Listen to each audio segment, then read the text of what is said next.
Menjadi petugas haji di Arab Saudi memanglah tidak mudah, apalagi bagi petugas kloter yang harus mengawasi ratusan jamaah. Meski demikian, rasa lelah tiada terasa tatkala dapat memastikan para jamaah dalam kondisi utuh dan sehat bugar. Hal ini pula yang dialami Yusuf Hakim, Ketua Kloter 05 UPG. Yusuf yang sehari-harinya sebagai Kepala KUA Bajeng Kabupaten Goa ini bercerita, jika keberangkatannya ke Tanah Suci sebagai petugas haji kloter merupakan pengalaman pertamanya. Menurut Yusuf, membawa 400 lebih jemaah memang tidak mudah, namun dengan niat melayani tamu Allah, segala hal yang dirasa sulit justru dimudahkan selama berada di Tanah Suci.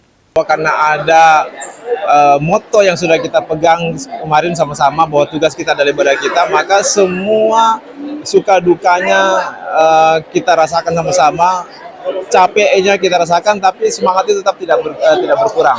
Nah, kemarin waktu kita di hari-hari Armusna, itu adalah hari-hari yang puncak haji, hari-hari yang sangat melelahkan, tapi alhamdulillah kita bisa melewati dengan aman, dengan selamat, jamaah tidak ada yang mengalami kendala yang serius, semuanya bisa menunaikan proses rangkaian ibadah hajinya dengan sempurna. Demikian halnya dengan Dr. Mardia Nurida yang berangkat sebagai petugas haji tenaga kesehatan Kloter 08 UPG.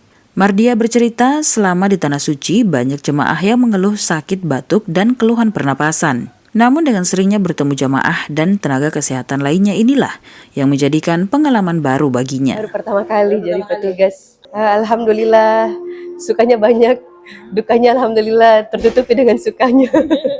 Dengan ikut TKHI ini saya punya banyak saudara, bapak, ibu, kakek, nenek baru di Luwu, Makassar, Goa. Semuanya sangat welcome dengan kami tenaga kesehatan, mengikuti arahan kami. Semuanya alhamdulillah mendengarkan nasihat dari petugas kesehatan. Dalam pemberangkatan setiap kelompok terbang, para jemaah didampingi oleh 8 hingga 9 orang petugas haji kloter. Masing-masing 1 orang ketua kloter, pembimbing ibadah 1 orang, tenaga kesehatan 3 orang, dan penyelenggara haji daerah atau PHD sebanyak 3 hingga 4 orang. Dari Makassar, Sulawesi Selatan, Karnila Kandi, Pro 3 RRI, terus mengudara untuk Indonesia.